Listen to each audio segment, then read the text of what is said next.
My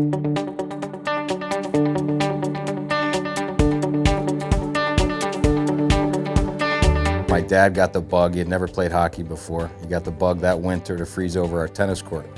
This was in a small town right outside Dayton, Ohio. So he froze over our tennis court every winter, and for whatever reason, I couldn't get enough of it. I think it was invaluable playing on the tennis court, and it wasn't, he only flooded half of it, so it was pretty small. I only got on the ice once a week in an organized practice setting, and then we played a couple games on the weekend.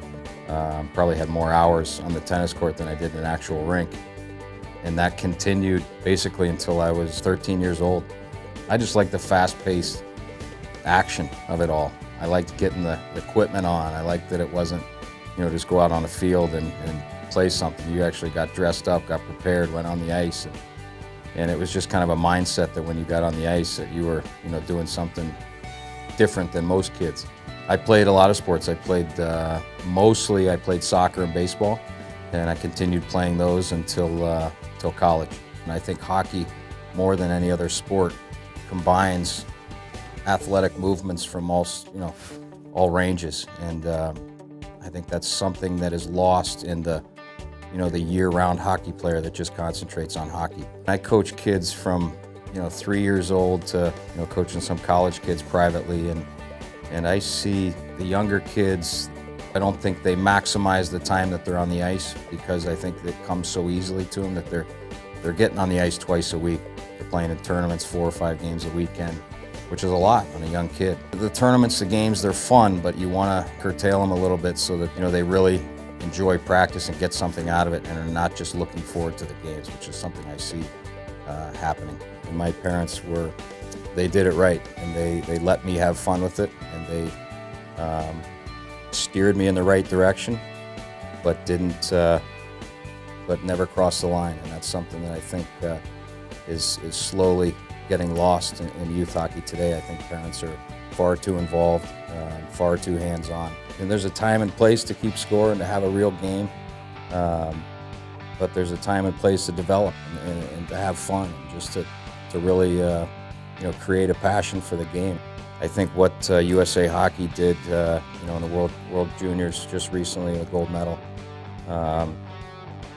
was kind of an awakening for USA Hockey, and the way that they're pushing the game and the way that they're developing kids. And I think, as goes the U.S., I think other countries are going to have to, elevate their development accordingly. And I think that was a big statement for USA Hockey to win that gold medal.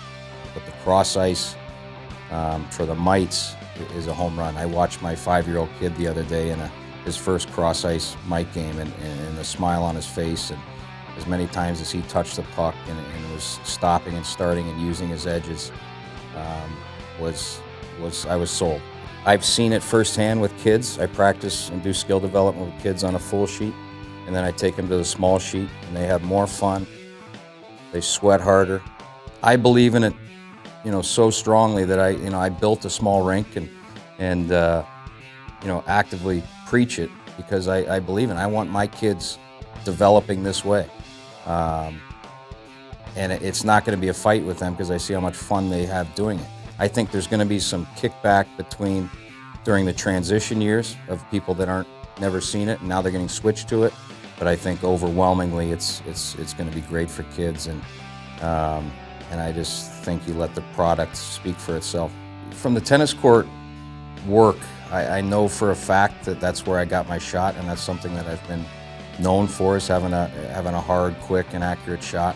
And I attribute it to shooting hundreds of pucks, not the weighted pucks or the real pucks on the tennis court. I used to use just those simple orange street hockey puck. And the reason that I think those light pucks work is because you don't have to sacrifice technique to lift the puck. And I see a lot of kids these days trying to lift that puck and doing everything in their power, using their whole body to put into a shot.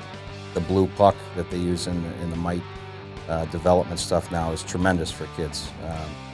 And the smaller nets, I think, are great, because kids aren't trying to lift it in the top shelf every time. So I think all these ADM theories are great for kids.